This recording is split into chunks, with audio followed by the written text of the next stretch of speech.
Hey, it's Clay Trader, and this will be a video chart on ticker symbol CCIH. We will take a look at the 30-minute time frame. Real quick, what do I mean by 30-minute in case you may be new to charts? Instead of each one of these candlesticks here representing 1 day's worth of price action, which is what you would normally see, each one represents 30 minutes. So while this here may look like several days worth of time, it's actually just today's price action broken down into 30-minute time slices. I like to this time frame. I think does a good job of telling the quote-unquote story of the price, and then makes mapping out levels of support and resistance a bit easier to see. Don't mean to state the obvious, but I will anyways. Very, very nice price movement today. Big volume, and the price reacted nicely with it. So let's first start mapping out some levels of support, then we can talk resistance. The ideal level of support going forward, meaning if you're to say, hey Clay, what would make this chart look the absolute strongest going forward? That's going to be right there at $1.20. Now, don't get me wrong, if the price falls below it, by no means am I saying that the entire chart's ruined or anything like that. But yeah, if the price can manage to stay above it, that is certainly going to be best case scenario going forward. Taking a step back though and looking at the big picture of things, and really an easy way to map out a logical question, which I'll get to in a second, all revolves around the purple line there, which is the 50-period simple moving average. Keyword there being moving. So as time goes by, this line is going to continue to move its way upwards and look something like that. So what, circling back to that logical question, well, it's very logical to say, hey Clay, how can I measure the health of this move right now? Is there any way to do that? And yeah, that's where the purple line comes into play, meaning from the big picture perspective, as long as going forward the price remains above that purple line, then the bulls are in full health, no questions about it.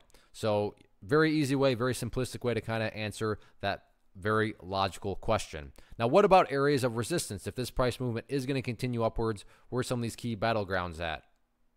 Now, I'm actually going to scrunch up the chart here just to see if this makes sense, why the price, where it struggled today. So yeah, let's see. Right up around that point. Actually, the price closed above that $1.30, so nice sign of strength there. Next key level would be that. Yes, I'm talking to myself. So yeah, right around $1.37, which was a former area of support back here. And when supports are broken, they tend to act as resistance, and that's right where the price did close above there. But if the price can continue to manage to hold above $1.31, that would make the chart look extra, extra, extra powerful going forward. Given that the price is still pretty close to there, I'm not going to map that level out. But all in all, those are going to be the two key levels, going into, tomorrow and then next week. So again, $1.37 current level of resistance, $1.20 preferable area of support, but big picture perspective, as long as the price remains above that purple line, bulls are in full health. One of the biggest questions that I get is, hey Clay, how do you find the stocks that you trade? So what I've done is put together a free resource guide where I talk about the tools that I use to locate stocks that I find interesting and think may have potential. So if that sounds like something that could add value to you as a trader, then click on the image that is up on the screen right now and I will email you the guide. The guide itself is very short and to the point, and best part, it's completely free. Thanks for watching the video. Let me know if you have any questions.